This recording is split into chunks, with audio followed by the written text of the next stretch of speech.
നിലമ്പൂർ ആശുപത്രിയിലാണ് മൃതദേഹങ്ങൾ ചാലിയാറിലെത്തിയിരിക്കുന്ന മൃതദേഹങ്ങൾ നിലമ്പൂർ ആശുപത്രിയിലാണ് എത്തിച്ചിരിക്കുന്നത്. ഐഷത്തുൽ ഷംന നമുക്കൊപ്പം ചേരുന്നു. ഷംന, എന്താണ് ഇവിടുത്തെ സാഹചര്യങ്ങൾ? മൃതദേഹങ്ങൾ വയനാട്ടിലേക്ക് മാറ്റുന്നു എന്ന ചില അറിവുകൾ കിട്ടുന്നുണ്ട്, അത് സ്ഥിരീകരിക്കാൻ കഴിയുമോ?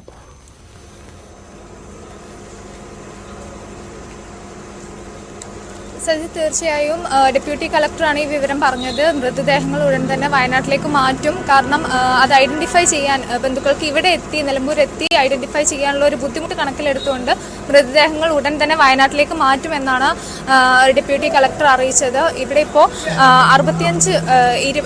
28 ശരീരഭാഗങ്ങളടക്കം 65 മൃതദേഹങ്ങളാണ് നിലമ്പൂർ ജില്ലാ ആശുപത്രിയിൽ കിട്ടിയത്. ചാലിയാർ പുഴയിലൂടെ ഒഴുകി വന്ന് പല ഭാഗങ്ങളിൽ നിന്നായി 65ഓളം ശരീരഭാഗങ്ങളാണ് കിട്ടിയത്. ഇതിൽ 57 എണ്ണം പോസ്റ്റ്മോർട്ടം പൂർത്തിയായി, ബാക്കിയുള്ളവ നടന്നുകൊണ്ടിരിക്കുകയാണ്.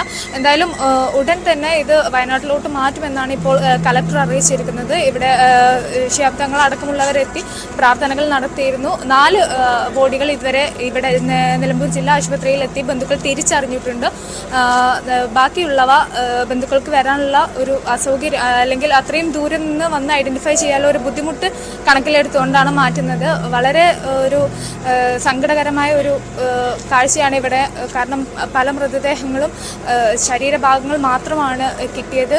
പലതും വളരെ മോശപ്പെട്ട വളരെ ചീർച്ച നിലയിലൊക്കെ ആയിരുന്നു മൃതദേഹങ്ങൾ ഉണ്ടായിരുന്നത്. എന്തായാലും വളരെ ഒരു സങ്കടമുള്ള കാഴ്ചയാണ് ഇവിടെ. ഈ നിലമ്പൂർ പ്രദേശത്തുള്ളവരും അല്ലാതെ വയനാട്ടിൽ നിന്ന് എത്തിയവരും അങ്ങനെ ഒരുപാട് പേര് ഇപ്പോൾ ഈ പ്രദേശത്തുണ്ട്, ആശുപത്രിയിൽ എത്തിയിട്ടുണ്ട്. പോസ്റ്റ്മോർട്ടം 57 മൃതദേഹങ്ങളുടെ പോസ്റ്റ്മോർട്ടം പൂർത്തിയായിട്ടുണ്ട്. ബാക്കിയുള്ളവ മൃതദേഹങ്ങൾ വയനാട്ടിലേക്ക് കൊണ്ടുപോകാനായി ആംബുലൻസുകൾ എത്തി തുടങ്ങി. കുറച്ച് ആംബുലൻസുകൾ എത്തിയിട്ടുണ്ട്. ഉടൻ തന്നെ ബാക്കിയുള്ള ആംബുലൻസുകൾ കൂടി എത്തും.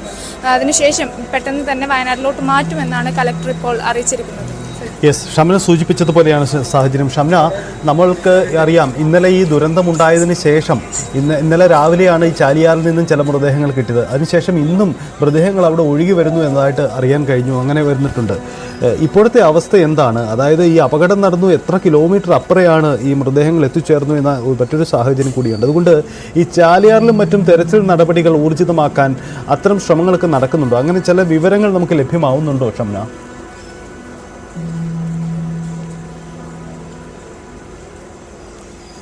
തീർച്ചയായിട്ടും ഇത്രയും കിലോമീറ്ററുകൾക്കപ്പുറമാണ് ഇന്ന് മൃതദേഹങ്ങൾ എത്തിയത്. ഇന്നലെ കുറേ മൃതദേഹങ്ങൾ ഇന്നലെ എത്തി. ഇന്ന് 3ഓളം മൃതദേഹങ്ങൾ ഇന്ന് കിട്ടി. ഇനിയും അവിടെ തിരച്ചിൽ നടക്കുമെന്ന് തന്നെയാണ് സൂചന. ഒപ്പം തന്നെ അവിടെ പുഴയാണ്, മലയോര പ്രദേശമാണ്. പുഴയും മലയൊക്കെ ചേർന്നതുകൊണ്ട് തന്നെ വളരെ ബുദ്ധിമുട്ടാണ് അങ്ങോട്ട് സാധാരണക്കാർക്ക് എത്തിപ്പെടാൻ. അതുകൊണ്ട് സാധാരണക്കാർ അടക്കമുള്ള ഒരു ടീമിൻ്റെ രക്ഷാപ്രവർത്തനം എന്ന് പറയുന്നത് വളരെ ദുഷ്കരമാണ്. അല്ലെങ്കിൽ അങ്ങനത്തെ ഒരു തിരച്ചിൽ നടപടി ദുഷ്കരമാണ്. എങ്കിലും ഈ പ്രദേശത്തുള്ളവരെല്ലാവരും ഒറ്റക്കെട്ടായി തന്നെ ആ പുഴയിലൂടെ ഇനി മൃതദേഹങ്ങളോ ശരീരഭാഗങ്ങളോ ഒഴുകിയെത്തുന്നുണ്ടോ എന്നറിയാൻ വേണ്ടി തിരച്ചിൽ നടത്തുന്നുണ്ട്. ബോഡിയെല്ലാം ഇത് ചെയ്തുകൊണ്ടിരിക്കുന്നത്. അപ്പോൾ ഈ രക്ഷാപ്രവർത്തനം ബാക്കിയുള്ള സ്ഥലത്തും മണ്ണിനടിയിൽപ്പെട്ടിരിക്കുന്ന ആളുകളെ കണ്ടുപിടിക്കാനും ഒറ്റപ്പെട്ട് കിടക്കുന്ന ആളുകളെ കണ്ടുപിടിക്കാനുള്ള ഇന്നിപ്പോൾ രാവിലെ അത് ആരംഭിച്ചിട്ടുണ്ട്. പിന്നെ നമ്മളെ ക്യാമ്പിൽ എല്ലാ സ്ഥലത്തും മൊബൈലായിട്ടുള്ള ഡോക്ടർമാരുടെ ഒരു സേവനം, പുറത്തുനിന്ന് വന്നിരിക്കുന്ന ഡോക്ടർമാരുടെ സേവനം കൂടി അറേഞ്ച് ചെയ്യാൻ പറഞ്ഞിട്ടുണ്ട്. ക്യാമ്പുകളിൽ ഭക്ഷണത്തിൻ്റെയോ മെഡിസിൻ്റെയോ ഏത് സാധനത്തിൻ്റെയും കുറവുണ്ടെങ്കിൽ അത് പരിഹരിക്കാൻ വേണ്ടിയിട്ടുള്ള സംവിധാനങ്ങൾ പുറത്തുനിന്ന് തന്നെ ചെയ്യുന്നുണ്ട്. സർക്കാരിൻ്റെ ഭാഗത്തു നിന്നും അത് ചെയ്യുന്നുണ്ട്. പിന്നെ കൂടുതൽ ബോഡികൾ വരുമ്പോൾ ഫ്രീസറുകൾ കുറവുണ്ടെങ്കിൽ കണ്ടെയ്നറുകൾ ഫ്രീസറുകളാക്കി അറേഞ്ച് ചെയ്ത് കൊടുക്കാമെന്ന് ഞങ്ങൾ ആരോഗ്യവകുപ്പിലെ ആളുകളോട് പറഞ്ഞിട്ടുണ്ട്. കണ്ടെയ്നറുകൾ പുറത്തുനിന്ന് കൊണ്ടുവന്നിട്ട് ഫ്രീസറിന് പകരമായിട്ട് ഉപയോഗിക്കാം. ഫ്രീസ് ചെയ്ത കണ്ടെയ്നറുകൾ ഉപയോഗിക്കാം. ഫ്രീസർ കിട്ടാൻ ഇത്രയും ഡെഡ് ബോഡികൾ സൂക്ഷിക്കാനുള്ള പ്രശ്നം ഉണ്ടെങ്കിൽ ചെയ്യാമെന്ന് കൂടി പറഞ്ഞിട്ടുണ്ട്. അപ്പോൾ എന്ത് ആവശ്യമുണ്ടെങ്കിലും അത് പരിഹരിക്കാൻ വേണ്ടിയിട്ടുള്ള സംവിധാനം ചെയ്യാമെന്ന് പറഞ്ഞിട്ടുണ്ട്. പിന്നെ ഏറ്റവും പ്രധാനപ്പെട്ട കാര്യം എന്ന് പറയുന്നത് ക്യാമ്പുകളിൽ കഴിയുന്നവർക്ക് പെട്ടെന്ന് വീടുകളിലേക്ക് പോകാൻ പറ്റില്ല. ഒന്ന്, ഈ സ്ഥലത്ത് അവരുടെ വീട് നഷ്ടപ്പെട്ട സ്ഥലത്ത് പോയി വീട് വയ്ക്കാൻ പറ്റില്ല അവിടെ. അപ്പോൾ മറ്റൊരു സ്ഥലം കണ്ടെത്തി വീട് വയ്ക്കുന്നത് വരെ ഈ ക്യാമ്പിൽ താമസിക്കാൻ പറ്റില്ല.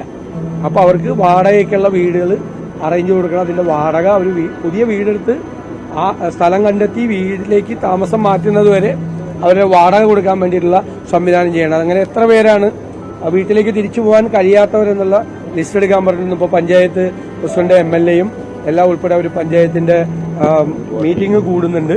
അതിൻ്റെ ലിസ്റ്റും കണക്കും ഉദ്യോഗസ്ഥന്മാരോടൊപ്പം തന്നെ സഹകരിച്ചെടുത്തിട്ട് സാധാരണ ഇത്തരം ദുരന്തങ്ങൾ വരുമ്പോൾ ചെയ്യുന്നതിനേക്കാൾ ഏറ്റവും കൂടുതൽ ഭംഗിയായിട്ടും കൃത്യമായി അത് ചെയ്യാൻ വേണ്ടിയിട്ടുള്ള കാര്യങ്ങളുണ്ട്.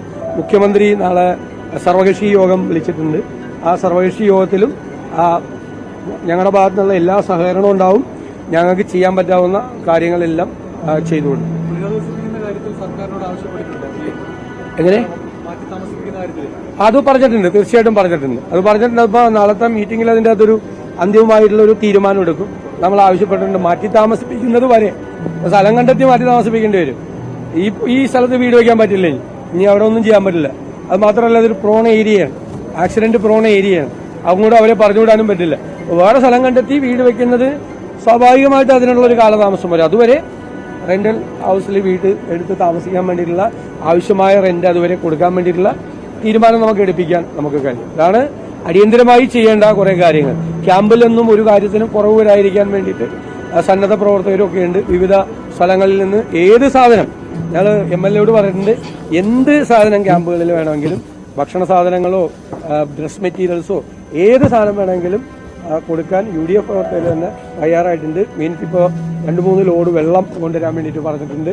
ഏത് സാധനങ്ങൾ വേണമെങ്കിലും ഒരു കുറവും അവർക്ക് ഇല്ലാതിരിക്കാൻ വേണ്ടിയിട്ട് ഏത് സാധനങ്ങൾ വേണ്ടി എത്തിക്കാമെന്ന് MLAക്ക് ഞങ്ങൾ ഉറപ്പ് കൊടുക്കാം.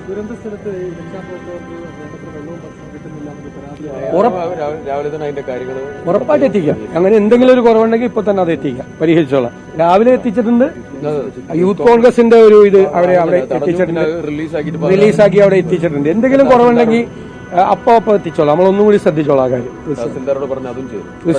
ഒരൊറ്റ കാര്യം ഈ ദുരന്തത്തിന് എഫക്ട് ചെയ്യപ്പെട്ടതായിരിക്കുന്ന കുടുംബങ്ങൾ വലിയ മെന്റൽ ട്രോമയില്ല. ഞാൻ ഇന്നിപ്പോ രാവിലെ ഒരു 4 അവര് വേറെ കുടുംബ വീടുകളിൽ നേരിട്ട് അനുഭവം കണ്ട് മരിക്കുന്നത്, കുട്ടികൾ മരിക്കുന്നത്, വാവിട്ട് നിലവിളിക്കുന്നത്, മൂടിപ്പോകുന്നതൊക്കെ കണ്ടതായ ട്രോമ. അവര് ഉറങ്ങിയിട്ടില്ല, 2 ദിവസമായിട്ട് ഉറക്കം വരുന്നത്. അവർ പലരും മെന്റലി ഭയങ്കര പ്രശ്നത്തിലാണ്. അപ്പോൾ അവർക്ക് മുഴുവൻ ഒരു കൗൺസിലിങ്ങും അവരെ ജീവിതത്തിലേക്ക് തിരിച്ചു കൊണ്ടുവരാനുള്ള ബാക്കിങ്ങും അത് വളരെ ഗൗരവമുള്ള ഒരു കാര്യമാണ്. അത് ഉൾപ്പെടെ ഇപ്പം മെഡിക്കൽ ടീമുമായിട്ട് ഡിസ്കസ് ചെയ്ത് ഫൈനൽ കൗൺസിലിംഗ്.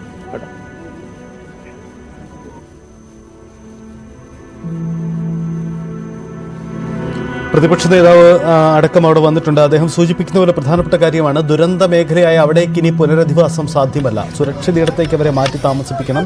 അതിന് സമയം ആവശ്യമാണ്. അതുവരേക്ക് അവരെ വാടക വീട്ടിലേക്ക് മാറ്റേണ്ടി വരും. അത് നമ്മുടെ തുടർ പ്രവർത്തനങ്ങളാണ്. നമുക്കത് വേണ്ടി വരുന്ന ഇടമാണ്. അത് തീർച്ചയായും അങ്ങനെ നമുക്ക് നടത്തേണ്ടി വരും. അതുകൂടിയാണ് അദ്ദേഹം സൂചിപ്പിക്കുന്നത്. എന്തായാലും വളരെ പ്രധാനപ്പെട്ട കാര്യം കൂടി ഈ നീക്കത്തിൻ്റെ ഭാഗമായി ഉണ്ടാകുന്നു എന്ന കാര്യം കൂടി ഉണ്ടാകുന്നുണ്ട്. ഈ ദൗത്യം വളരെ പ്രധാനപ്പെട്ടതാണ്. പ്രധാനപ്പെട്ടതായി ആ ദുരന്ത മേഖലയിൽ കൂടുതൽ ശാസ്ത്രീയമായ ഇടപെടലാണിപ്പോൾ ഈ രക്ഷാപ്രവർത്തകരുടെ ഭാഗത്തു നിന്നും ഉണ്ടാവുന്നത്. ഒപ്പം അവിടെ അവശ്യ വസ്തുക്കളുടെ കുറവ് ഏതെങ്കിലും തരത്തിലുണ്ടാവുന്നുണ്ടെങ്കിൽ അവിടെയും നമ്മുടെ രാഷ്ട്രീയ പാർട്ടികളും സർക്കാർ സംവിധാനങ്ങളും ഒക്കെ സജീവമായി ഇടപെടുമെന്ന ഉറപ്പുകൂടി പങ്കുവയ്ക്കപ്പെടുന്നുണ്ട്. അത് വളരെ